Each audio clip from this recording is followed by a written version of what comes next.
Everyone, welcome back to AV academy. My name is Avni Sehgal and last class में हमने अपना differentiation topic finish किया था। तो आज की क्लास में हम अपना कॉन्टिन्यूटी डिफरेंशिएबिलिटी का टॉपिक कॉन्टिन्यूटी स्टार्ट करेंगे। So without any delay let's get started. तो हमारा कॉन्टिन्यूटी एंड डिफरेंशिएबिलिटी थोड़ा सा बेसिक हमारा 11th क्लास में भी था। तो एक बार रिवाइज कर लेते हैं कि हम 11th क्लास में क्या पढ़ के आए थे। तो 11th क्लास में हमने लिमिट्स पढ़ा था बेसिकली अपने कॉन्टिन्यूटी डिफरेंशिएबिलिटी टॉपिक में, और उसमें बेसिक लिमिट के फॉर्मूलाज, उसके थ्योरम्स वगैरह पढ़े थे। तो याद करते हैं, जैसे limit x reaches to 0 sine x upon x हमारा क्या होता था? करेक्ट, 1 होता था। और tan x अपॉन x क्या होता था? ये भी हमारा 1 होता था। लेकिन cos x में हमें कोई x की नीचे वाली टर्म नहीं चाहिए, मतलब x हमारे डिनोमिनेटर में हमें नहीं चाहिए cos x की टर्म में। तो ये हमारे यहाँ पे 1 होता था। फिर sine square x upon x square means अगर हमारा ऊपर साइन स्क्वायर होएगा तो नीचे जो उसका एंगल है उसका भी स्क्वायर हो जाएगा। सपोज अगर साइन स्क्वायर x/2 है तो नीचे तुम्हारा डिनोमिनेटर में एक्स स्क्वायर अपॉन 4 होना चाहिए, तो ये भी तुम्हारा 1 होगा। अब हमें limit tan square x upon x square दे दिया है, सिंपल साइन एक्स की तरह है, ये भी हमारा 1 होगा। अगर हमें लिमिट x अप्रोचिंग टू 0 है, e की power x minus 1 upon x दे रखा है, तो उसकी वैल्यू हमारी क्या होती थी? उसकी वैल्यू हमारी होती थी log e। और सिंस हमारा log e क्या होता है? 1 होता है, तो इसको हम एज इट इज डायरेक्टली ही 1 लिखते थे। अब ऐसे ही limit x approaching to 0 a की power x minus 1 upon x, इसको हम कैसे डिनोट करेंगे? log a से डिनोट करेंगे। और हमारा एक और फॉर्मूला होता था जिसमें हम limit x approaches to 0 log 1 plus X upon X लिखते थे। तो इसका भी हमारा क्या होता था? हमारी वैल्यू 1 निकलती थी। अब हमारे एक फाइनल फॉर्मूला होता था जिसमें हमारी x की पावर n आ जाती थी, मतलब x की पावर n माइनस है अपॉन x माइनस है। तो ये बहुत ही सिंपल था, मतलब इन फॉर्मूला से सबसे अलग इसका आंसर होता है। इसका आंसर होता है n इंटू ए की पावर n-1। तो आई होप सबको ये वाले सारे फॉर्मूलाज याद होंगे, और अगर नहीं भी याद है तो अभी आपकी रिवाइज हो गए अच्छी तरह से। तो टेंथ हमारा क्या, वही फैक्टराइजेशन होती थी, रैशनलाइजेशन होती थी, left hand rule, right hand rule, limit. तो लेफ्ट हैंड रूल में क्या होता था? आपकी जैसा कोई वैल्यू a है तो उसके लेफ्ट हैंड में, मतलब a से जितनी भी छोटी वैल्यूज है हम उनको देखते थे। राइट हैंड लिमिट में हम a से जितनी भी बड़ी वैल्यूज हैं उनको देखते थे। तो मतलब यहाँ पे एफ एक्स जो है हमारा वो होता था x लेस देन a, ये हमारा होता था on left hand limit, and right hand पे हमारा होता था x ग्रेटर देन a। तो ये दोनों चीजें होती थी। हम x, मतलब जैसे हम x को किसी जगह पुट भी करते थे तो हम x a माइनस एच से पुट करते थे लेफ्ट हैंड में, और राइट हैंड में a प्लस एच से। दोनों की h टेंडिंग टू 0 जाता था, एंड हमें एफ एक्स जो है वो गिवन रहता था अपने क्वेश्चन में। ठीक है, एफ एक्स हमारा गिवन है।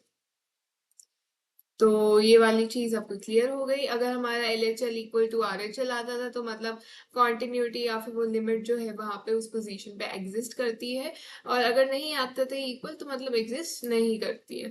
तो एक्स, जैसे हमारा मॉड एक्स है तो मॉड एक्स को हम 2 टाइप से डिटरमाइन करते थे। एक तो हमारा सिंपल पॉजिटिव एक्स, मतलब जब हमारा एक्स ग्रेटर देन 0 पे आता है, और एक माइनस एक्स जब हमारा एक्स लेस देन 0 पे आता है। ठीक है, तो इसका एक क्रिटिकल पॉइंट होता था, जैसे x का क्रिटिकल पॉइंट क्या होगा? 0। तो क्रिटिकल पॉइंट क्या होता है? The value of x for which the modulus become 0। मतलब मॉड्यूलस किसके लिए? से x माइनस 3 मॉड में है तो 3 पोजीशन पे x हमारा 0 बन जाएगा, तो 3 will be the critical point. तो यहाँ पे मैंने ये एग्जाम्पल दे रखा है।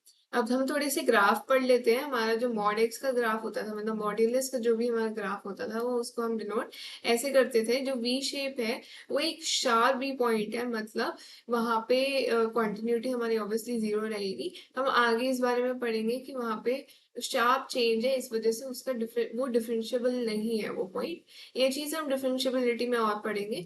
बट जहाँ पे शार्प पॉइंट आता है, या फिर जहाँ पे शार्प ग्राफ कट लेता है, उस पॉइंट पे वैल्यूज डिफरेंशिएबल नहीं होती। तो हमारा एक ग्रेटेस्ट इंटीजर फंक्शन का ग्राफ है, वो हमारा स्टेप होता था, मतलब step wise graph. Basically 1 value का एक स्टेप लेते थे एंड एक के ऊपर स्टेप्स की तरह उसको ग्राफ पे प्लॉट करते थे। तो ये आपका 11th का था अभी तक का। आते हैं अब 12th में हम क्या पढ़ेंगे। तो 12th में हमारी कॉन्टिन्यूटी की डेफिनेशन क्या होती है, ये सब क्या होती है, पहले ये देख लेते हैं। A function F X is said to be continuous at a point x equals to a if LHL equal RHL equals to FA. What is FA? We'll find out later. Otherwise, the function is said to be non-continuous or discontinuous. तो continuous बनाने के लिए हमें x equals to a पे अपना LHL equal to RHL एक F A की value के इक्वल करना पड़ेगा, और अगर वो इक्वल नहीं होगा तो उसका मतलब होगा कि वो फंक्शन हमारा उस पोजीशन पे, उस वैल्यू a पे डिसकॉन्टिन्यूस है या फिर नॉन कॉन्टिन्यूस है। ठीक है। अब एफ ए हमारा क्या होता है, F A is basically the F x with the value A inside it. Like हम कोई भी क्वाड्रेटिक फंक्शन ले लेते हैं, उसके रूट्स अगर हमारा 1 आ जाए तो हम f1 निकाल देना, that is R F A here.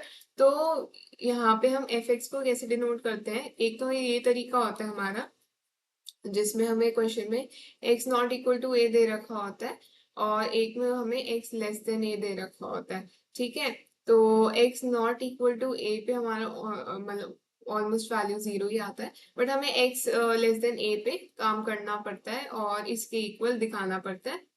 तो उसके बाद हमारा कॉन्टिन्यूस प्रूव हो जाता है। अदर मेथड हमारा एक ये होता है, हमें ग्रेटर देन लेस देन दोनों दे रखा है और हमें इक्वल टू दे रखा है, मतलब इसके इक्वल हमें ये दो चीजों को प्रूव करना है। तो आगे एक एलएचएल का मीनिंग देख लेते हैं। मतलब मीनिंग फ्रॉम ग्राफ, अभी तक मैंने आपको सिखाया था कि ए की वैल्यू जो है उससे जितनी भी छोटी वैल्यूज है जहाँ पे फंक्शन एग्जिस्ट कर सकता है नहीं कर सकता है वो फाइंड आउट करेंगे। वो ए से जितनी भी छोटी वैल्यूज है उस पे करेंगे और वो हमारा एलएचएल होएगा। ठीक है। तो इसको अगर हम ग्राफ से उसके देखें, जो सपोज हमारा 2 है, 2 हमारा एक क्रिटिकल वैल्यू है जहाँ पे हमारा वैल्यू कॉन्टिन्यूस हो रहा है, डिफरेंशिएबल हो रहा है।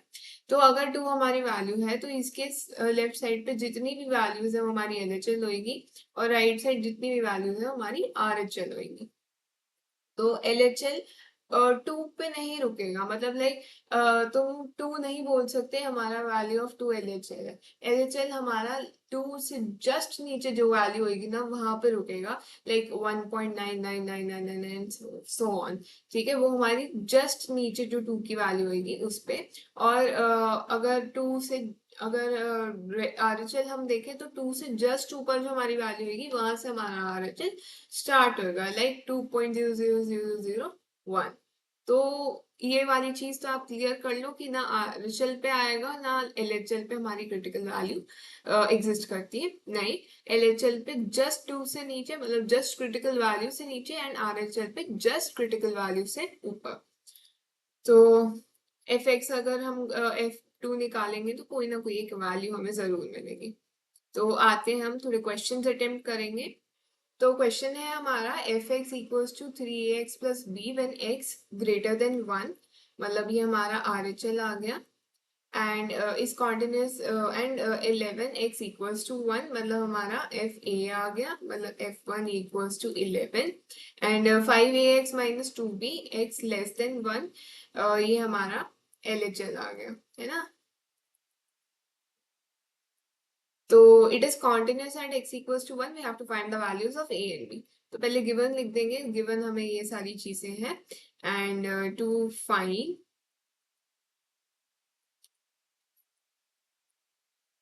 a एंड b की वैल्यूज हमें फाइंड करनी है।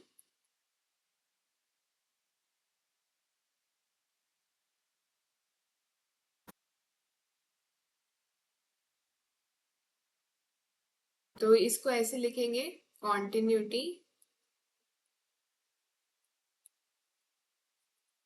Eight x equals to 1, LHL equals to limit x approaching to a minus fx equals to limit x approaching to 1 minus 3ax plus b।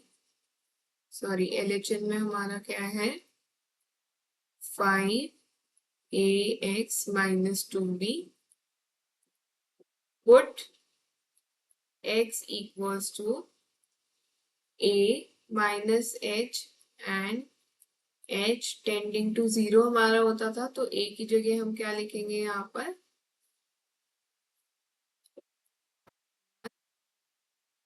तो LHL equals to limit h tending to 0 5a 1 minus h minus 2b,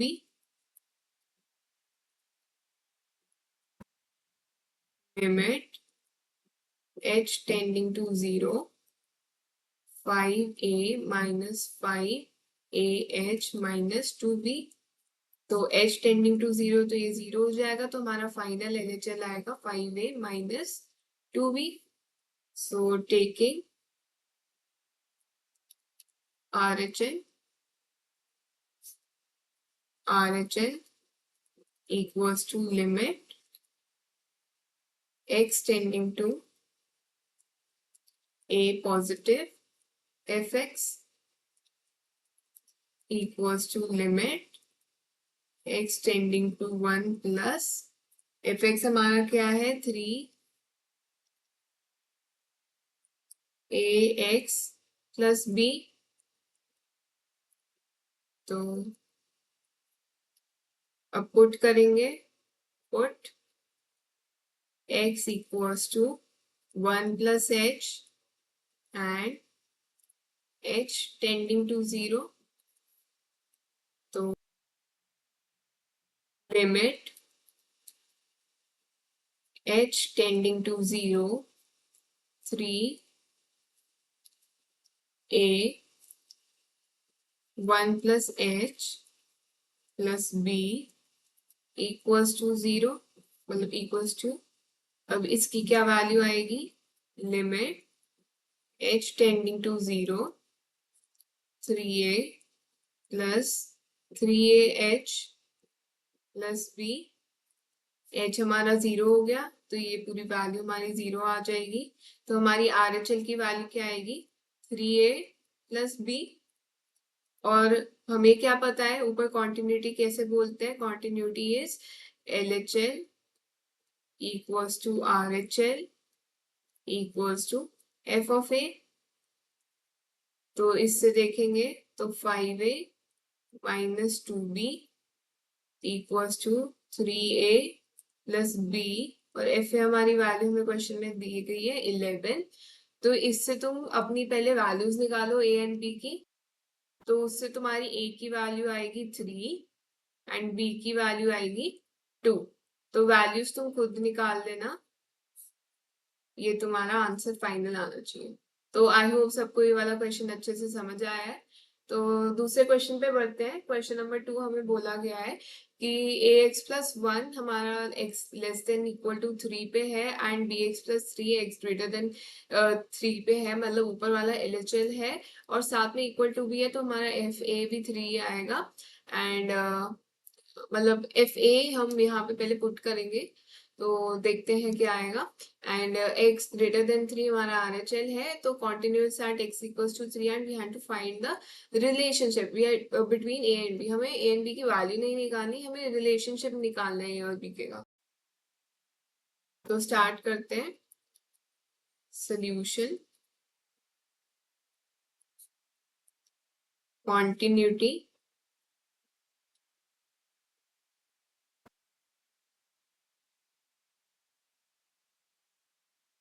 at x equals to 3, LHL equals to limit x approaching to 3 minus a x plus 1, put x equals to 3 minus h and h tending to 0, limit h tending to 0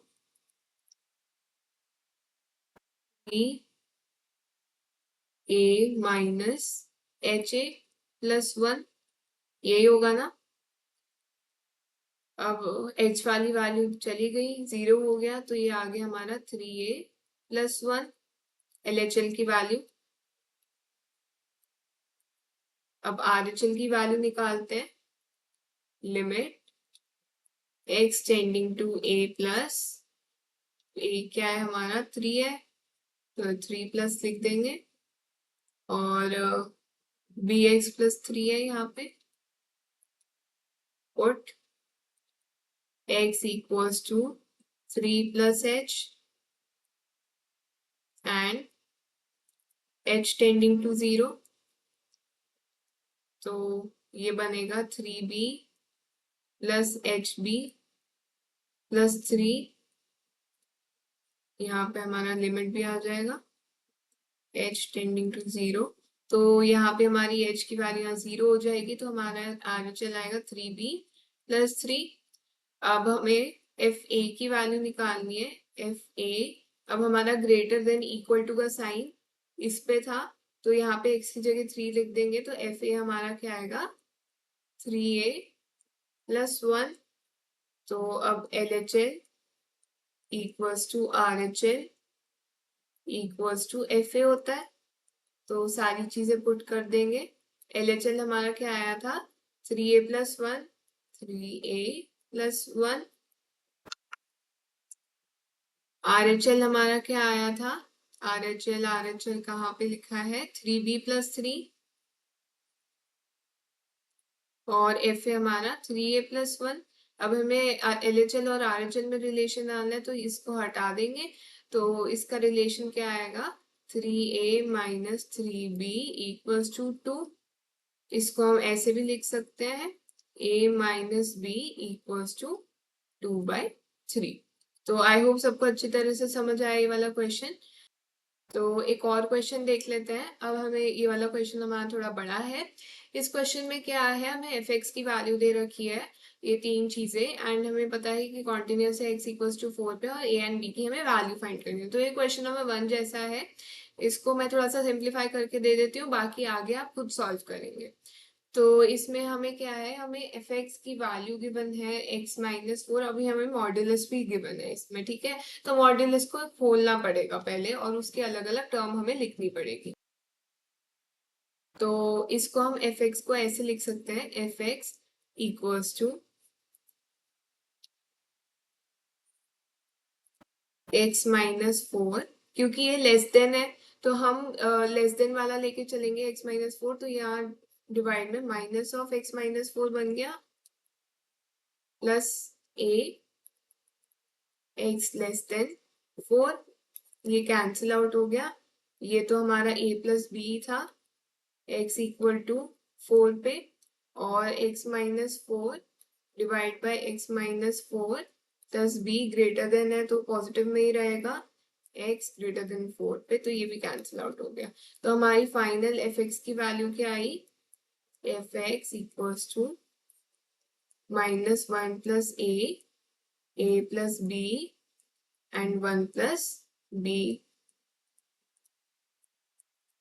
x less than 4, x equal to 4 and x greater than 4। तो LHL निकालोगे, LHL आप लोगों का आएगा -1 plus a ही, क्योंकि हमारे कोई x की वैल्यू है नहीं इधर कि हम h से वो रिप्लेस करें। RHL की हमारी वैल्यू आएगी 1 प्लस b ही, क्योंकि यहाँ पे भी x की कोई वैल्यू नहीं है, कांस्टेंट टर्म है। और f क्या है f4, हाँ, तो f4 हमें ऑलरेडी गिवन है, जो कि है a+b। तो इसको अब LHL equals to RHL equals to F A करके सारी वैल्यूज आप पुट कर देंगे, तो आपकी a की वैल्यू आएगी 1 एंड b की वैल्यू जो है वो आएगी -1। तो ये दो आपके आंसर आने चाहिए, ठीक है। तो लास्ट क्वेश्चन देख लेते हैं हमारे कॉन्टिन्यूटी टॉपिक का। तो इसमें क्या है, हमें F X x-3 plus x-1 given है, and we have to discuss continuity at x equals to 1, x equals to 3। तो थोड़ा लेंथी क्वेश्चन होने वाला है ये। तो x-3, यहाँ पे हमारा 3 पे एक क्रिटिकल पॉइंट आता है, और एक हमारा 1 पे क्रिटिकल पॉइंट आता है ना। तो अगर हम इसको देख के चले, तो अगर x लेस देन 1 है तो मतलब x लेस देन 3 भी होगा, तो दोनों में हमारी नेगेटिव साइड मतलब एलएचएस साइड पे पहुंच गए तो नेगेटिव वैल्यू आएगी, तो यहाँ पे मैंने माइनस माइनस लिख दिया। अब मेरा x लेस देन 1 है लेकिन ग्रेटर देन 3 है, तो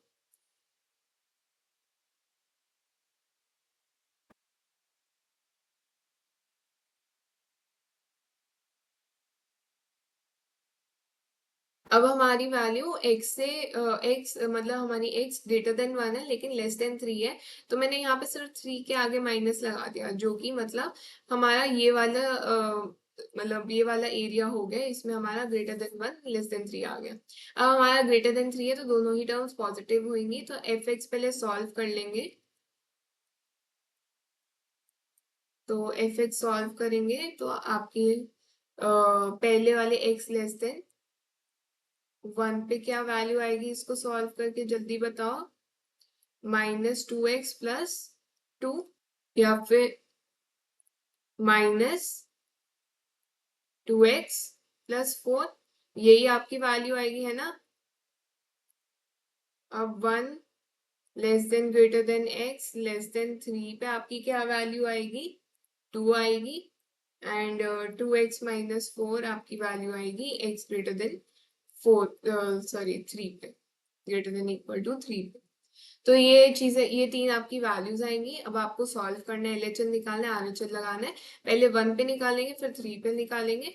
तो continuity at x equals to 1,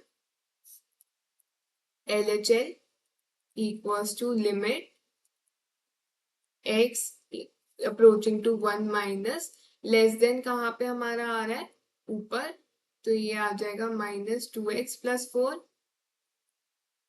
है ना। x equals to put x equals to 1 minus h and h tending to 0, तो लिमिट की क्या वैल्यू आ जाएगी, लिमिट h टेंडिंग टू 0, यहाँ पे -2 1 माइनस h प्लस 4, तो लिमिट की क्या वैल्यू आएगी आपकी ultimately -2 plus 4 that is 2। RHL निकालते हैं, limit x tending to 1 plus RHL की वैल्यू हमारी क्या आएगी, यहाँ पे 2, यहाँ पे पूरा कांस्टेंट है तो RHL हमारा 2 हो गया। और FA मतलब जो हमारी F1 है, यहाँ पे F1 वो भी हमारा 2 ही है, यहाँ से देखा जाए तो उसकी वैल्यू भी 2 आ गई। तो हमारा LHL equal RHL equal to FA हो गया, जो कि हमारा 2 है, 2 2 2 आ गया। तो हमारा कॉन्टिन्यूटी एट 1 पे, उसका देयरफॉर वाली इक्वेशन आप खुद लिख लेना। मैं आगे बढ़ती हूँ। कॉन्टिन्यूटी